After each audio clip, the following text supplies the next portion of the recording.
আমাদের যুব সমাজ এটাই বোঝে না যে নামাজটা ছেড়ে দেওয়াটা কুফরি। নামাজ যে না পড়া, ছেড়ে দেওয়া, ইচ্ছা করে না পড়াটা কুফরি, এটা ওদেরকে কেউ শেখায় নাই। 20 বছর পড়াশোনা করেছে বিশ্ববিদ্যালয়ে, স্কুল কলেজ বিশ্ববিদ্যালয়ে 20 বছর পড়াশোনা করেছে, কেউ কোনো স্যার ওদেরকে শেখায় নাই যে নামাজ ছেড়ে দিলে কুফরি হয়। এবং এদের সংখ্যা লক্ষ লক্ষ না, মনে হয় কোটি কোটি হবে যুব সমাজ, যারা 20-25 বছর পড়াশোনা করে নামাজ যে কুফর, নামাজ ছেড়ে দেওয়া যে কুফরি, এটা শিখে নেয়।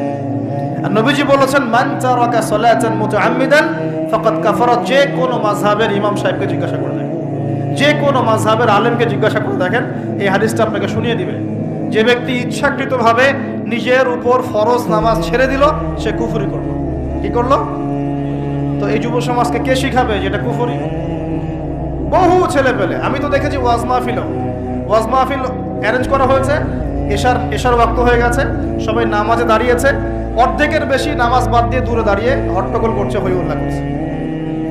এখানে ওয়াজে আসছে বক্তাকে দেখার জন্য আসছে। নামাজ নাই, ওয়াজ শুনে কি করবা তুমি? নামাজ ইম্পর্টেন্ট না ওয়াজ ইম্পর্টেন্ট? নামাজ না থাকলে ইসলাম থাকে? আমি আজকে একটা হাদিস পড়ে আসছি, আস্তে পড়তে আসছিলাম এগুলা, যে ইসলামের শেষ জামানায় ইসলামের যে বিষয়গুলো উঠে যাবে, হ্যাঁ, ইসলামের যে বিষয়গুলো উঠে যাবে, তার মধ্যে অন্যতম একটা হচ্ছে আল্লাহ পাকের আইন, আল্লাহ পাকের শাসন। উঠে যায় নাই সারা বিশ্ব থেকে? আস্তে আস্তে উঠে গেছে না? আচ্ছা, এরপর বাকি থাকবে নামাজ। এরপর বাকি থাকবে কি? নামাজ। ওই নামাজ হবে সর্বশেষ ইসলামের রুকন, যেটা সর্বশেষে উঠে যাবে, নামাজও উঠে যাবে। এখন দেখেন তো সমাজের কত পার্সেন্ট মানুষ নামাজ পড়ে? কত পার্সেন্ট? একটু হিসাব করবেন, খালি মসজিদে ফজরের ওয়াক্তে আর এশার ওয়াক্তে যাওয়া আসা করে বুঝতে পারবেন যে নামাজ কত পার্সেন্ট মানুষ পড়ে, 5 ওয়াক্ত নামাজ কত পার্সেন্ট মানুষ পড়ে। তাহলে এই যে নামাজ শেষে উঠে যাবে, তাহলে শেষের সময় আমরা চলে আসছি না? আর সবার প্রথমে উঠে যাবে এই উম্মতের মধ্যে আমানত। কি উঠবে ভাই? এটা তো পুরো ঢাকা শহর থেকে উঠে গেছে। ঢাকা শহর কেউ কাউকে বিশ্বাস করতে পারে না, স্বামী পর্যন্ত স্ত্রীকে বিশ্বাস করতে পারে না, স্ত্রী স্বামীকে বিশ্বাস করতে পারে না, ভাই ভাইকে বিশ্বাস করতে পারে না, বোন বোনকে বিশ্বাস করতে পারে না। হ্যাঁ, ইমাম সাহেবকে কমিটি বিশ্বাস করতে পারে না, কমিটিকে ইমাম সাহেব বিশ্বাস করতে পারে না, মাহফিল কমিটিকে বক্তা বিশ্বাস করতে পারে না, বক্তাকে মাহফিল কমিটি বিশ্বাস করতে পারে না। হ্যাঁ, তারপর দেখা যায় যে বস, অফিসের বস কর্মীদেরকে বিশ্বাস করতে পারছে না, কর্মীরা বসকে বিশ্বাস করতে পারছে না, শাসক জনগণকে বিশ্বাস করতে পারে না, জনগণ শাসককে বিশ্বাস করতে পারে না। সর্বত্র চলছে অবিশ্বাসের যুগ। বাজারে যাবেন কেনাকাটা করতে, বলবে একদম টাটকা ভাই, একদম ফ্রেশ, 7 দিনের জিনিস ফরমালিন মায়ের আপনাকে খাওয়াই দিয়ে দিল। বিরিয়ানি তো আমাদের এখানকার একটা কালচার। বিরিয়ানির ইয়েতে যাবেন, গরু বলে যে কত কুকুর শিয়াল খাওয়াই দিচ্ছে আল্লাহ ভালো জানে, তাই না? গরু খাসি বলে কুকুর শিয়াল খাওয়াই দিচ্ছে, একদম তাজা দেশি মুরগি বলে মরা মুরগি খাওয়াই দিচ্ছে। হ্যাঁ, বড় বড় রিনাউন কয়েকটা অভিযান করলো না কয়েকদিন আগে, দেখলেন মানুষকে মারার মতো বিষাক্ত রং মিশিয়ে খাওয়াই দিচ্ছে। আমানত সবার আগে উঠে যাবে, আমানত, বিশ্বাস। আমানতদার ব্যক্তিকে বলা হবে খেয়ানতকারী ব্যক্তি, আর খেয়ানতকার যে, ওকেই বলা হবে আমানতদার। যে আমানতদার তাকে বলা হবে খেয়ানতকারী, আর যে খেয়ানত করে ওকেই বলা হবে আমানতদার। তখন আল্লাহ পাকের আযাব আসবে প্রতিটা ক্ষেত্রে। বলবে যে ভাই মাছটা ফ্রেশ, দেখবেন যে পচা মাছ, বা এই যে ফ্রেশ গরুর মাংস, দেখবেন যে ওটাকে একদম ইঞ্জেকশন মেরে গরুটাকে ফুলাই দিয়েছে। কোনো সময় দেখা যায় ডাব খেতে আসেন শহরে, ডাব রাস্তার পাশে ডাব বিক্রি করতেছে, ডাব কেটে দেখবেন পানি অর্ধেক নাই, সিরিঞ্জ দিয়ে পানি বের করে ফেলছে। কোন যুগে আসে? এটা আমাদের শহর ভাই, আমাদের শহর, যেখানে আমরা সবাই দাড়ি টুপি নিয়ে ঘুরে বেড়াই।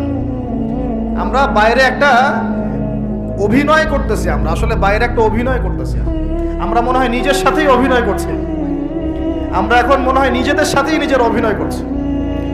বাইরে গিয়েছি স্ত্রী শপিং করতে, এদিকে বয়ফ্রেন্ডের সাথে ডেটিং করে বাসায় এসে স্বামীকে বলছে তোমার জন্য শার্ট কিনে নিয়ে আসলাম।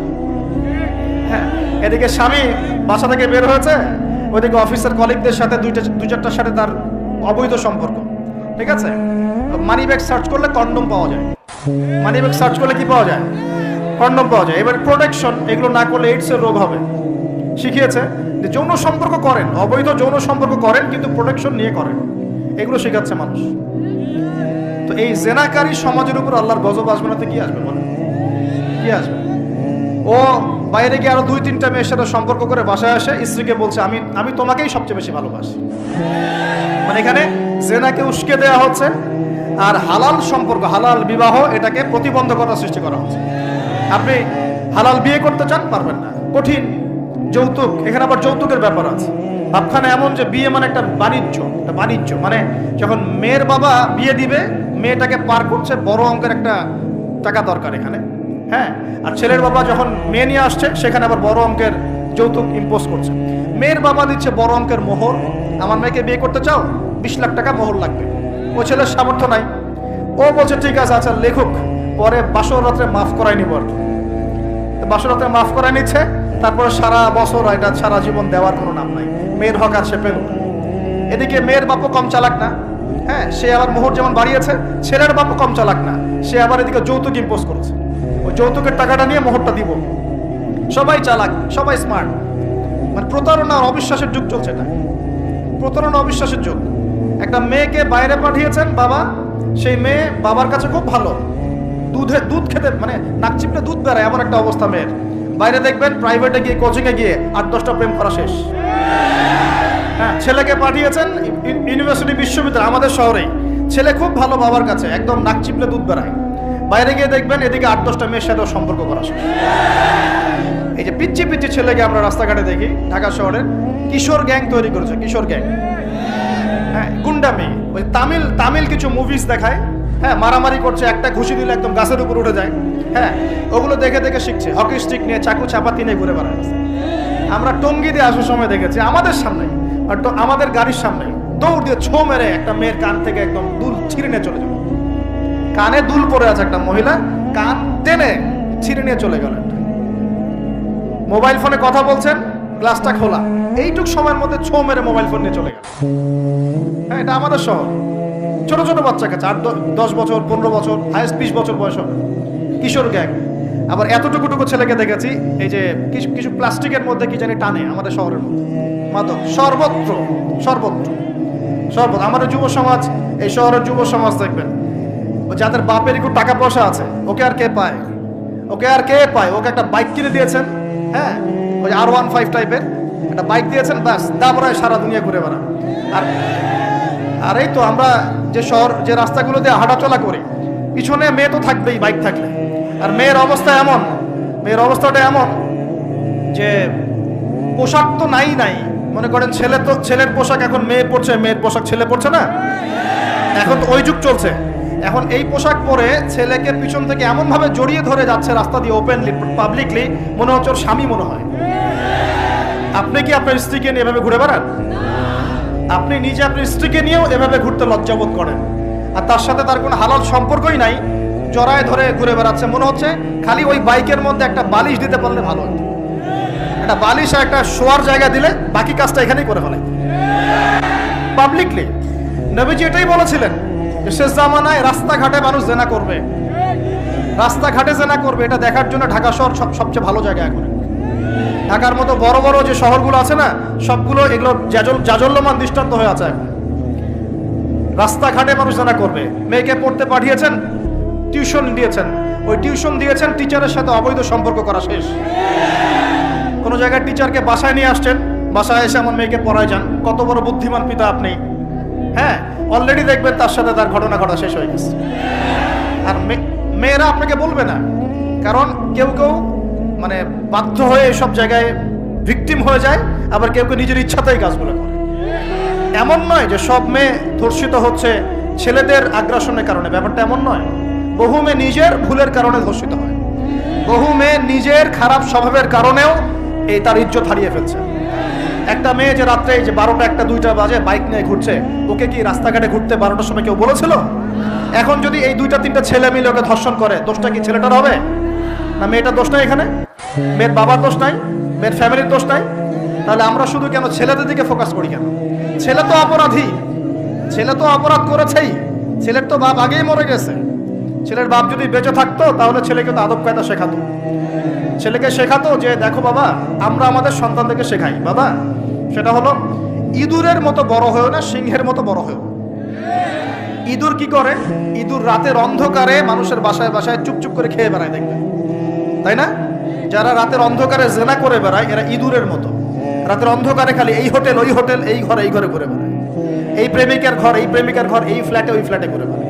আর যারা সিংহ পুরুষ তারা বিয়ে করে প্রকাশ্য স্ত্রীকে নিয়ে ঘুরে বেড়ায়। তো আমরা আমাদের ছেলেদেরকে এটা শিখাই না তো, বরং আমরা শিখাচ্ছি তোমাকে নিজের পায়ে দাঁড়াতে হবে, বড় হবা, 30-35 বছর হোক তারপর বিয়ে করো।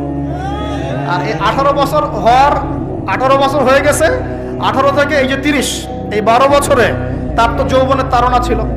এই তাড়না মেটাতে না পেরে সে পতিতালয়ে গিয়েছে, ওই যে কার ফ্ল্যাটে গিয়েছে, কোথায় কোথায় মাদকের আসরে বসেছে, মেয়েদেরকে নিয়ে এইখানে ওইখানে ঘুরে বেরিয়েছে। আমরা তো এমনও দেখেছি যে গাড়ির মধ্যে ছেলের কোলে মেয়ে ঘুরে ঘুরে বেড়াচ্ছে এখানে। এই শহরগুলোর মধ্যে আল্লাহ পাকের আযাব আসবে না তো কি আসবে আমাকে বলে?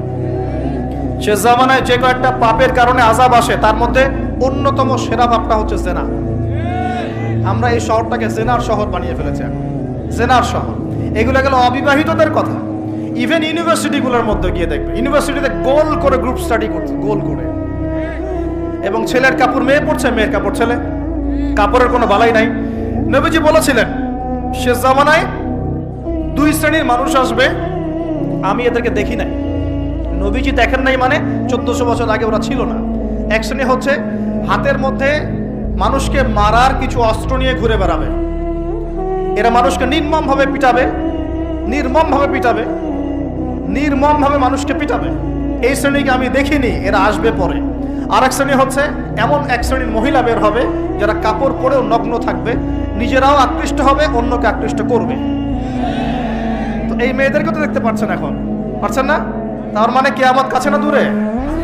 আর আমি এখন ওই হাতে লাঠিওয়ালা ওই গ্রুপকেও খুঁজে পেয়েছি। হাতে লাঠিওয়ালা সেই গ্রুপ কোনটা জানেন? ওই যে ঘরের মধ্যে ঢুকায় যে ছেলেগুলোকে মেরে রাত্রেবেলা মেরে ফেলায়, সেটা গ্রুপে। বিভিন্ন হলে দেখেন না, হকি স্টিক নিয়ে 8-10 জন মিলে এক একটা করে ছেলেকে ডেকে নিয়ে পিটাই মেরে ফেলায়, এগুলো সেই ছেলে। এদেরকে যারা জন্ম দিয়েছে ওই বাপের জন্য ধিক্কার, এদেরকে যারা জন্ম দিয়েছে এই বাপের জন্য ধিক্কার। আর এখন এরকম লেডিস গ্রুপও বের হয়েছে, আর মেয়েদেরকেও হলে ডেকে পিটানো শুরু করেছে। তোমরা কি মনে করো যে 5 জন 6 জন 10 জন মিলে একজনকে সারা রাত টর্চার করে মেরে ফেলানোর মধ্যে সুপুরুষ? তুমি সুপুরুষ, তুমি অনেক বড় বীর। সাহসটাকে তুমি একজন মারামারি করে দেখাও না দেখি। তোমার এত বড় সাহস, তাহলে একজন মারামারি করে দেখাও না। আসো রিংয়ের মধ্যে আসো, তারপর দেখি তোমার কত শক্তি, আমাদের কত শক্তি। একজন 1-on-1 ব্যাটেলে আসো দেখি, খালি হাতে 1-on-1 ব্যাটেলে আসো।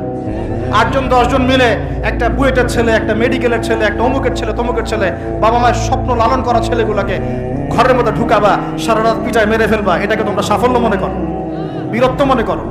এই ছেলেগুলোকে জন্ম দিয়েছে যে পিতা মাতা, এদের জন্য ধিক্কার আমার পক্ষ থেকে।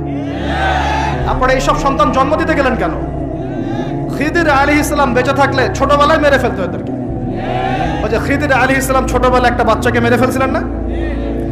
মুসা আলাইহিস সালাম বলেছিলেন যে একটা বাচ্চাকে কেন মেরে ফেললেন? তখন খিদির আলাইহিস সালাম বলেছিলেন এই ছেলেটা যদি বড় হয়, বড় হলে অনেক বড় কাফের হবে। আল্লাহ আগে জানিয়ে দিয়েছেন, এই জন্য আগে মেরে দিয়েছে। এই বাচ্চাগুলোকে নিতে গেলেন কেন? কোন রকম লজ্জাবোধও নাই, চক্ষু লজ্জা নাই। এরপর যখন আইন শৃঙ্খলা বাহিনী এদেরকে অ্যারেস্ট করে নিয়ে যায়, বীরের মতো হাসতে হাসতে চলে যায়। ও জানে যে আমার কোনো সমস্যা হবে না, ফাঁক ফোকর দিয়ে বেরিয়ে চলে আসবে। তোমরা এগুলোকে বীরত্ব মনে করো, সুপুরুষ হয়ে গেছো তোমরা। এতই যদি ক্ষমতা থাকে, সাহস থাকে, তো একজন মারামারি করো না কেন? 1-on-1 ব্যাটেলে আসো, তারপর দেখো কে জিতে কে হারে। 10 জন মিলে একজনকে পিটাবা, মনে করছো খুব বড় বীর হয়ে গেছো। এখন 10টা মেয়ে মিলে একটা মেয়েকেও পিটাচ্ছে, সুবহানাল্লাহ।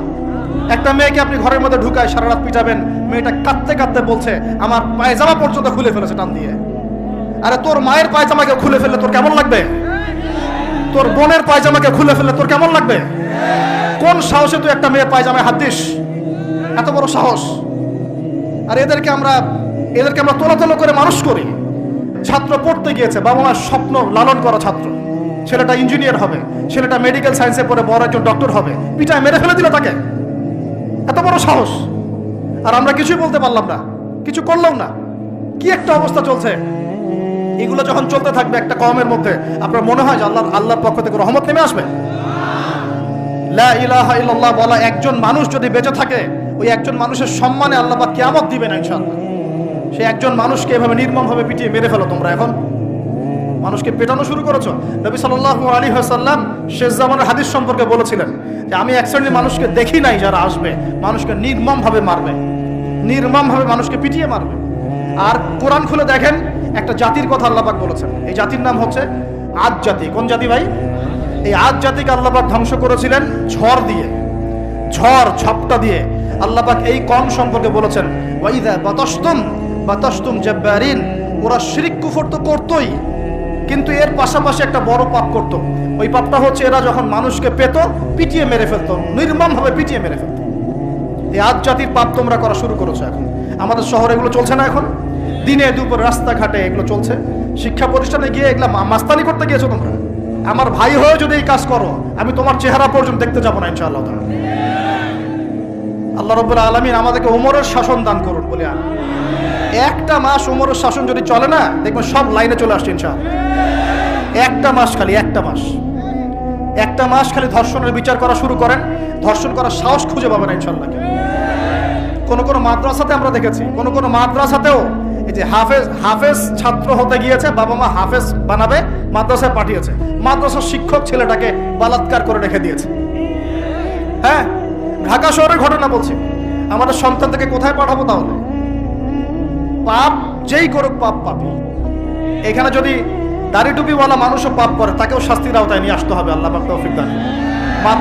মাদ্রাসায় আপনি ছাত্রকে বলাৎকার করবেন, মাদ্রাসায় আপনি সমকামিতা করবেন, আপনার তো লিঙ্গ কেটে জাতির সামনে উপস্থাপন করা দরকার। উমরের শাসন হলে এটাই হতো। উমরের শাসন হলে আল্লাহর কসম করে বলছে এগুলোই হতো। ওয়াজ মাহফিলগুলোকে, দিনের এই পবিত্র আমানতগুলোকে অনেক জায়গায় ঠাট্টা মশকরার পাত্র বানানো হয়েছে। কোথাও দেখা যায় যে ওয়াজ মাহফিল সিজনে যে বললাম ডিজে জিকির চালু করা হবে না, ফাইজলামি শুরু করছো, গাল গল্প কেচ্চা খাইনি শুরু করেছো। ইনশাআল্লাহ তাআলা অচিরেই এই উম্মতের মধ্যে এমন নেতৃত্ব আসবে ইনশাআল্লাহ, যে নেতৃত্বের আন্ডারে ইনশাআল্লাহ তাআলা জমিন থেকে জুলুমের শেকড় উপরে যাবে ইনশাআল্লাহ। আমরা আল্লাহর কাছে দোয়া করি, আল্লাহ পাক আমরা বেঁচে থাকি না থাকি এমন প্রজন্ম যেন আল্লাহ পাক নিয়ে আসেন ইনশাআল্লাহ। সারা দুনিয়া জুড়ে ফাইজলামি শুরু হয়ে গেছে, সারা বিশ্ব জুড়ে এই যে পশ্চিমাদের যে আগ্রাসন, মুসলিম বিশ্বের আনাচে কানাচে অসহায় মুসলিমদেরকে নির্যাতন করা হচ্ছে নির্মমভাবে। একটা বাচ্চা সে জানে না যে শিয়া কি সুন্নি কি, বোম মেরে নষ্ট উড়িয়ে দেওয়া, মাথার খুলি উড়িয়ে দেওয়া। একটা বাচ্চা, একটা মা জানে না শিয়াইজম কি সুন্নিজম কি, মিসাইল মেরে বোম মেরে হত্যা করে দেওয়া। সারা বিশ্ব জুড়ে এগুলো চলতেছে। সারা বিশ্ব জুড়ে মিডিয়ার মধ্য দিয়ে মুসলিমদেরকে আজকে সন্ত্রাসী বানানো হয়ে গেছে। সারা বিশ্বে রক্ত ঝরবে আমাদের, আবার আমাদেরকেও সবাই সন্ত্রাসী বলে বেড়াবে। নাটক শুরু করেছে, নাটক। সারা বিশ্ব জুড়ে সবচেয়ে শান্তিকামী মানুষ কারা? আমরা, অন্য কেউ আছে? সারা বিশ্বের মানুষের, নিরীহ মানুষের রক্ত কাদের হাতে লেগে আছে? আমাদের হাতে। আমরা ইরাকে মানুষ হত্যা করেছি, আমরা আফগানিস্তানে মানুষ হত্যা করেছি, আমরা উইঘুরদেরকে হত্যা করেছি, আমরা রোহিঙ্গাদেরকে হত্যা করেছি, আমরা বিগত 12, 14, 15 বছর ধরে সিরিয়াতে বাচ্চাদেরকে হত্যা করেছি, বিগত প্রায় 70 বছর থেকে প্যালেস্টাইনে আমরা মানুষকে হত্যা করেছি। আমরা কি এই যে লেবানন, জর্ডান এই জায়গাগুলোতে মানুষকে আমরা মারছি? তাহলে সারা বিশ্বে আমাদেরকে আজকে সন্ত্রাসী কেন বলা হবে? কি কারণে বলা হবে? আর আমরা কেউ কোনো কথাও বলি না, মন থেকে ঘৃণাও করি না। এই কথাগুলো বলবেন কারা? বলবেন তো আলেম ওলামারা। এখন যদি আমরা এই ওয়াজ মাহফিলের স্টেজগুলোকে সার্কাসের মঞ্চ বানিয়ে ফেলি, এই আমানতের হক কে আদায় করবে? কে আদায় করবে? আল্লাহ পাক আমাদের সবাইকে বোঝার তৌফিক দান করুন। আমরা আশা করি ইনশাআল্লাহ তাআলা আমাদের উপরে যারা আছেন তাদের বোধোদয় হবে ইনশাআল্লাহ তাআলা। আমরা কারো শত্রু নই, ইসলাম কারো শত্রু নয়, কারো খারাপ চায় না। ইসলাম চায় সমাজের ন্যায় প্রতিষ্ঠা হোক, এবং ন্যায়টা যে কারো হাত দিয়ে প্রতিষ্ঠা হোক, কোনো সমস্যা নেই। এক্স ওয়াই জেড যেই হোক না কেন, যার হাতে ন্যায় প্রতিষ্ঠা হবে আমরা তার জন্য দোয়া করবো ইনশাআল্লাহ। আর যে অন্যায়কে প্রশ্রয় দিবে, প্রতিষ্ঠা করবে, আমরা তার ধ্বংসের জন্য আল্লাহর কাছে দোয়া করবো ইনশাআল্লাহ। আর আল্লাহ পাকের গজব যখন নেমে আসবে কেউ ঠেকাতে পারবে না ইনশাআল্লাহ। আমি বলে দিয়েছি প্রথমেই, সবকিছু মালিককে, সব ক্ষমতা কার হাতে? প্রিয় যুবক ভাইয়েরা, স্পেশালি আগামী দিনে ইসলামের পতাকা হাতে নিয়ে বিশ্বকে চ্যালেঞ্জ করার জন্য এখন থেকে প্রস্তুত হয়ে যান। একদিনের মাহফিল দিয়ে কিচ্ছু হবে না, একদিনের মাহফিল দিয়ে গরম বক্তব্য দিয়েও কিছু হবে না। আপনাদের সবাইকে কনস্ট্রাকটিভ কাজ করতে হবে। প্রত্যেক মুসলিম ভাইকে 5 ওয়াক্ত নামাজ আদায় করতে হবে, আল্লাহ পাক তৌফিক দান করুন। প্রত্যেক ভাইয়ের যাদের যাকাত ফরজ হয়েছে, যাকাত অবশ্যই দিতে হবে ইনশাআল্লাহ। বেশি বেশি দান সদকা করবেন। নিজের পরিবারের মধ্যে কোনোভাবেই অনইসলামিক কোনো সংস্কৃতি আসতে দিবেন না। নিজের পরিবারের মধ্যে পর্দা প্রতিষ্ঠা করবেন। কোনো অবস্থাতেই হারাম রিজিকের দিকে যাবেন না ইনশাআল্লাহ। আপনার সন্তান সন্ততি থেকে ছোটবেলা থেকেই মুসলিম রূপে মানুষ করবেন, কোনো রকম অমুসলিম কালচারে বড় করবেন না। আপনার সন্তান থেকে ছোটবেলায় কোরআন শেখাবেন, হাদিস শেখাবেন, আলেম ওলামা সোহবত দিবেন, হকপন্থী আলেম চিনবেন, তাদের কাছে সন্তান থেকে পাঠাবেন ইনশাআল্লাহ। ইসলামকে নিয়ে ঠাট্টা বিদ্রুপ করবেন না, রং তামাশা করবেন না। এই যুগ সম্পর্কে সচেতন থাকবেন। কি হচ্ছে, কি চলছে, হাদিসে কি আছে, কোরআনে কি আছে, সামনে কি হতে পারে, সচেতনতা তৈরি করবেন। এই চলমান ফিতনাময় পরিবেশে নিজের ঈমান আমলকে এমনভাবে ধরে রাখবেন যেমন করে হাতের মধ্যে মানুষ আগুন ধরে রাখে, ঈমান ধরে রাখে। পরিবারের মধ্যে বেপরদামিকে স্থান দিবেন না। পরিবারের ছেলে কি করছে, মেয়ে কি করছে, আপনার আত্মীয় স্বজনের হক ঠিক আছে কিনা, প্রতিবেশীর হক ঠিক আছে কিনা, প্রতিটা বিষয় as a Muslim leader of the family আপনাকে এগুলো দেখতে হবে, আল্লাহ পাক তৌফিক দান করুন। এবং বেশি বেশি সামাজিক কিছু অ্যাসোসিয়েশন গড়ে তুলবেন যেগুলো সামাজিক অন্যায়গুলোকে প্রতিরোধ করবে ইনশাআল্লাহ। সামাজিকভাবে ন্যায় ছড়িয়ে দিবে, সামাজিকভাবে ইসলাম ছড়িয়ে দিবে ইনশাআল্লাহ তাআলা। শিক্ষা প্রতিষ্ঠান গড়ে তুলবেন যেখানে জেনারেল এবং ইসলামিক শিক্ষার সমন্বয় থাকবে, আলোকিত প্রজন্ম গড়ে উঠবে ইনশাআল্লাহ তাআলা। এরকম সমাজের অবস্থায় কি আল্লাহর আযাব আসবে না রহমত আসবে? এই হচ্ছে আমাদের সমাজের অবস্থা। এখন কতগুলো বলে শেষ করব। প্রতি ঘরে ঘরে ব্যভিচার ঢুকে পড়েছে, ঘরে ঘরে ব্যভিচার, পরকিয়া ঢুকেছে, পরকিয়া। আর অর্থনৈতিক ক্ষেত্রে ঘরে ঘরে ঢুকেছে সুদ আর সুদ, ঘুষ ঢুকেছে ঘুষ, এদিকে সুদ ঢুকেছে, দুর্নীতি ঢুকেছে, অন্যের সম্পদ অন্যায়ভাবে হস্তক্ষেপ করার নোংরা সংস্কৃতি ঢুকে পড়েছে প্রত্যেক জায়গায় জায়গায়। আমাদের ইয়াং জেনারেশন নিজেদের ইতিহাস ভুলে গেছে যে আমরা কার উত্তরসূরি। খালেদ বিন ওয়ালিদের নামও তারা জানে না, উমর ইবনুল খাত্তাবের নাম জানে না, তারেক বিন জিয়াদকে চিনে না, মুহাম্মদ বিন কাসিমকে চিনে না। এরা ক্রিস্টিয়ানো রোনাল্ডোকে চিনে, এরা মেসিকে চিনে, নেইমারকে চিনে, এরা আমাদের ক্রিকেটারদেরকে চিনে। মাশাআল্লাহ, দেখো দিন দিন আমরা বিপথে যাচ্ছি, তারা হেদায়েতের দিকে আসছে। যারা এখন বিপদগামী ছিলেন আমরা মনে করতাম, তারাই এখন হেদায়েতের দিকে আসছেন। আর আমরা এখন মুসলিম ঘরে জন্মগ্রহণ করে নামাজ ছেড়ে দিচ্ছি, কোরআন পড়া ছেড়ে দিচ্ছি। এটা কি ধরনের কথা? আমার পরিবারের মা বোনরা কিভাবে বেপরদায় বাইরে যায়? আমার পরিবারের কর্তা আমি কেমন করে আমার পরিবারের স্ত্রী সন্তান মেয়েরা বাইরে বেপরদায় যাবে, কিভাবে যাবে? আমি তো পরিবারের কর্তা, আমি পরিবারের স্বামী, আমার স্ত্রী কেমন করে বেপরদায় বাইরে যাবে? আমার ছেলে কেন নামাজ পড়বে না? নামাজ না পড়ে সে ভাত খাবে কিভাবে? নামাজ না পড়ে আমার পরিবারে আমার ছেলে ভাত খাবে কিভাবে? আমার মেয়ে কেমন করে ভাত খাবে? অতএব পরিবারটাকে শক্ত করেন, হালাল খান, সামাজিকভাবে ইসলামটাকে এগিয়ে নেন, ইনশাআল্লাহ দেখবেন একদিন বড় পরিসরে ইসলাম কায়েম হয়ে যাবে ইনশাআল্লাহ। আর আমরা কারোর জন্য বদদোয়া করব না, আমরা দোয়া করব আল্লাহ পাক যেন ঊর্ধ্বতন কর্তৃপক্ষ সবাইকে হেদায়েত দান করেন এবং অন্যায়ের বিরুদ্ধে দাঁড়ানোর তৌফিক দান করেন, এবং তাদের হাতে হলেও আল্লাহ পাক যেন ন্যায় প্রতিষ্ঠা করার তৌফিক দান করেন। আর ন্যায় কোনটা ন্যায় কোনটা অন্যায় এগুলো এইসব প্রোটেস্ট্যান্ট মুসলিমরা আপনাদেরকে শেখাতে পারবে না। যারা ইসলাম, কোরআন, সুন্নাহ, সমকালীন বিশ্ব ইতিহাস, অর্থনীতি, সংস্কৃতি, দেশীয় কালচার সব সম্পর্কে জ্ঞান রাখে, এই মানুষরা আপনাকে বলতে পারবে কোনটা সত্য কোনটা মিথ্যা, কোনটা হক কোনটা বাতিল। একজন কবর পূজারী আপনাকে কি হেদায়েত দিবে? একজন মাজার পূজারী আপনাকে কি হেদায়েত দিবে? একজন বেদাতি আপনাকে কি হেদায়েত দিবে? হেদায়েত তো নিতে যান খালি ওদের কাছে, আর জ্ঞানী মানুষকে তো মূল্যায়ন করেন না। যারা বুদ্ধি বিক্রি করে খায় ওদের কাছে পরামর্শ নিচ্ছেন। আর কিছু বিষয় বলতে বলতে মুখের ফেনা উঠিয়ে দিলাম, তারপরেও কোনোদিনও বললেন না যে হ্যাঁ কথাটা গ্রহণ করা যায়। কি আশ্চর্য! যখন একটা সমাজের মধ্যে এই পাপগুলো ছড়িয়ে পড়বে তখন আল্লাহ পাকের গজব আসবে, এটা আসবেই। প্রতিরোধ কিভাবে? প্রতিরোধ করার কোনো সুযোগই নাই, আপনাকে প্রতিকারও করার কোনো সুযোগ নাই। তওবা করে আল্লাহর কাছে ফিরে আসতে হবে, এটাই সলিউশন, এটাই সলিউশন। এই যে আমরা শহরের কথাই বলছিলাম, আমাদের সমাজের অন্যতম বড় একটা কিয়ামতের আলামত হচ্ছে উঁচু উঁচু বিল্ডিং নির্মাণের প্রতিযোগিতা। নবীজি জীবনের শেষের দিকে যে হাদিসগুলো বলেছেন, শেষের দিকে, তার মধ্যে কিয়ামতের বড় দুইটা আলামত বলেছেন। তার মধ্যে একটা হচ্ছে